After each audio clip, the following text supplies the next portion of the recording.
শরীয়তপুরের গাগড়িজোড়া খাল ভরাট করে সেতুর সংযোগ সড়ক নির্মাণ করায় বন্ধ হয়ে গেছে পানির প্রবাহ। এতে জলাবদ্ধতায় বন্ধ রয়েছে অন্তত 500 একর জমির ফসলের আবাদ। এ ব্যাপারে শরীয়তপুর থেকে আরো জানিয়েছেন সহকর্মী বিধান মজুমদার অনি। আমার পেছনের জায়গাটি দেখলেই মনে হবে এটি পুকুর কিংবা জলাশয়, অথচ 4 বছর আগে এর চিত্র ছিল সম্পূর্ণ ভিন্ন। এখানে আবাদ করা হতো বোরো নানা রবি শস্য। তবে সড়ক বিভাগের অদূরদর্শিতার কারণে এই জায়গাটি এখন রয়ে গেছে অনাবাদি। এর প্রধান কারণ হচ্ছে এখানে শরীয়তপুর থেকে যেই ঢাকা মহাসড়কটি রয়েছে, এই জায়গাটিতে যে গাগড়িজোড়া এলাকা রয়েছে সেই এলাকাটিতে একটি খাল ছিল। সেই খালের মুখটি ভরাট করে এখানে যেই কোটাপাড়া সেতু রয়েছে সেটি সংযোগ সড়ক নির্মাণ করা হয়েছে।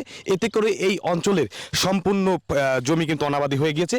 আমরা কথা বলেছি স্থানীয় কৃষকদের সাথে, তারা যেমনটি বলছিলেন এই জায়গাটিতে একসময় তারা বোরো এবং কি তারা রবি শস্য উৎপাদন করে থাকতো।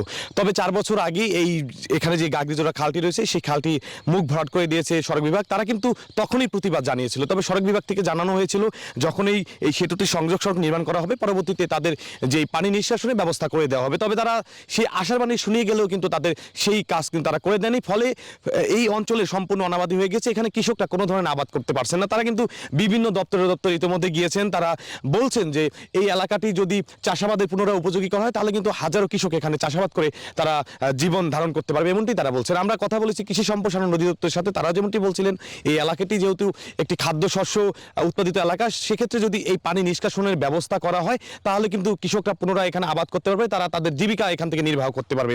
আমরা কিন্তু কথা বলেছিলাম সড়ক বিভাগের সাথে, তারা কিন্তু পুনরায় যে আশ্বাস, তারা কিন্তু আশার বাণী শুনিয়ে যাচ্ছে। তবে তারা তাদের যে কার্যক্রম সেটি কিন্তু তারা করেনি। অর্থাৎ তারা যে খালটির যে মুখ ভরাট করেছিল তারা কিন্তু সেই মুখটি এখন পর্যন্ত তারা নিষ্কাশনের ব্যবস্থা করেনি। এতে করে এই অঞ্চলটি এখন পর্যন্ত কিন্তু পানির মধ্যে তলিয়ে রয়েছে।